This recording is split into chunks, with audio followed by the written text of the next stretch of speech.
جو سعودی عرب کی طرف سے یا UAE کی طرف سے بیانات نہیں آئے تھے اس سے بڑی قیاس آرائی شروع ہوئی. بعض لوگ جو ہیں وہ آگے بڑھ گئے کیونکہ ان ممالک کے ساتھ ہمارے روایتی اور گہرے تعلقات بھی ہیں، سعودی عرب کے ساتھ، UAE کے ساتھ. لیکن ایک دوسرا طریقہ یہ تھا کہ سعودی عرب کو اور UAE کو کہا جائے کہ وہ ہندوستان کو سمجھائیں. اگر ہندوستان کے ساتھ ان کے گہرے تعلقات ہیں یا معاشی تعلقات ہیں یا سرمایہ کاری کے تعلقات ہیں تو اس کو سمجھائیں. اور دوسرے یہ کہ چونکہ وہ ہمارے دوست ہیں تو ان کو یہ کہا جائے کہ وہ بھی بیانات دیں. تو میں سمجھتا ہوں کہ اس کانفرنس میں، نیامے کی اس کانفرنس میں یہ کامیابی ہوئی کہ پاکستان کے وزیر خارجہ کی سعودی وزیر خارجہ جو ہیں ان سے فیصل بن فرحان ان سے ملاقات ہوئی تھی اور اس سے پہلے طے ہو چکا تھا. تو سعودیوں نے بھرپور کردار ادا کیا. تو سعودی عرب کے بارے میں جو غلط فہمی پائی جاتی تھی یا اسلامی تعاون تنظیم کے سلسلے میں جو غلط فہمی پائی جا رہی تھی یا غلط فہمیاں ہندوستان پیدا کر رہا تھا وہ ختم ہو گئی. اچھا، یہ مجھے ضرور بتائے گا کہ ظاہر بات ہے آپ صدر ہیں اور آپ کا ایک اپنا فورن آفس کا بھی زبردست قسم کا بیک گراؤنڈ ہے، پاکستان کے اہم منصب پہ آپ رہے ہیں، آپ UN میں ہمارے مستقل مندوب بھی رہ چکے ہیں، چائنا میں آپ نے اپنی بحیثیت سفیر کام کیا ہے، فورن آفس کے اسپوکس پرسن رہے. میں مسعود خان صاحب یہ بھی آپ سے جاننا چاہوں گا، کشمیر ہمارے سب کے پاکستانیوں کے دل کے بہت قریب ہے. ڈومیسٹک پالیٹکس میں آپ کو انوالو نہیں کرنا چاہتا، لیکن میں آپ سے جاننا چاہتا ہوں یہ جو کشمیر فروشی کی بات آتی ہے یہ بھی صرف ویسے ہی ایک سیاسی بیان بازی ہے، اس پہ کوئی حقیقت نہیں؟ دیکھیے میں یہ کہوں گا کہ اس کے اوپر میں واضح طور پر جواب دے سکتا ہوں. جی. ریاست پاکستان کبھی بھی کسی قسم کی کوئی کشمیر فروشی نہیں کر سکتی. میں آپ کو بتاتا ہوں کہ جو مختلف قسم کے لوگ بیانات دیتے ہیں اس میں انہیں احتیاط سے کام لینا چاہیے.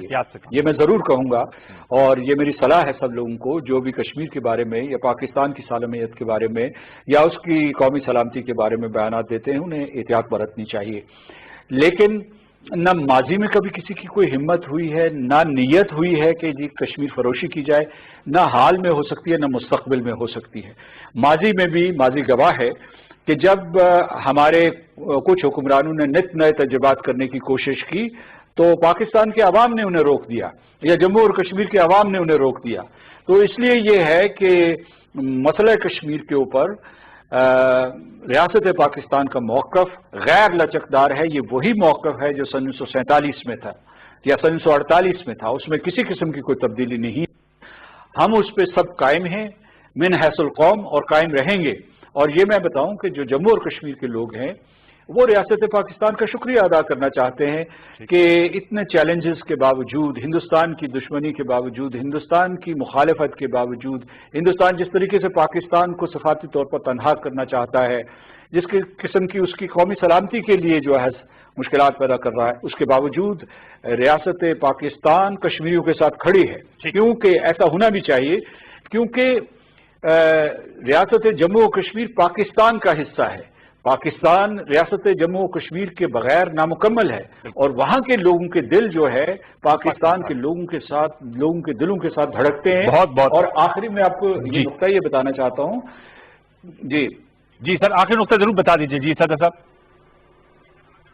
جی میں آخری نقطہ یہ بتانا چاہتا ہوں کہ جو کشمیر کے لوگ تحریک تکمیل پاکستان کے لیے اپنا خون دے رہے ہیں اور پاکستان کے جھنڈوں میں اپنے شہیدوں کو دفن کر رہے ہیں، تو کہنے کا مطلب یہ ہے کہ جہاں کشمیری قربانی دے رہے ہیں اور وہ ہمت نہیں ہارے، پاکستان میں بھی کسی قسم کی کوئی غلط فہمی نہیں پیدا کرنی چاہیے. ہمیں ہمت نہیں ہارنی چاہیے، ہمیں اپنے محاذ پہ قائم رہنا چاہیے، محاذ پہ ڈٹے رہنا چاہیے تاکہ ایک دن ہم کشمیر کو آزاد کروا سکیں. انشاءاللہ. بہت بہت شکریہ، بہت نوازش. صدر آزاد کشمیر سردار مسعود خان صاحب ہم سے خصوصی گفتگو کر رہے تھے. چونکہ ہمیں ڈپلومیٹک بڑی کامیابی ملی ہے اس لیے ہم نے ان سے خصوصی گفتگو کی. اور جہاں کشمیر کے حوالے سے سوال ہوا تو چلتے چلتے لاسٹ میرا یہی جملہ ہے کہ اپنی جو ڈومیسٹک پالیٹکس ہے ہمارے سیاستدانوں کو چاہیے کہ وہ کشمیر جیسے جو ایک حساس ایشو ہے اس کو زیر بحث نہ لائی جائے، کیونکہ اس پہ پوری قوم کا اور تمام سیاسی جماعتوں کا اتفاق ہے. ایک دوسرے کی سیاسی لڑائی میں کم از کم اس موضوع کو ہرگز نہیں لانا چاہیے. اس کے ساتھ فلسطین کا معاملہ بھی بہت حساس ہے. آج کے لیے یہی کچھ. آپ نے ہمارے جو پروگرام کے دو حصے تھے، ایک پولیٹیکل اور ایک ڈپلومیٹک، اس پر جو گفتگو سنی اس پہ اپنا فیڈ بیک ہمیں ضرور دیجیے گا ٹویٹر اور فیس بک پر. کل تک کے لیے سید انوار الحسن اور سچ کے ساتھ کی پوری پرشن ٹیم کو اجازت دیجیے. اپنا بہت سا خیال رکھیے. اللہ نے کے بعد.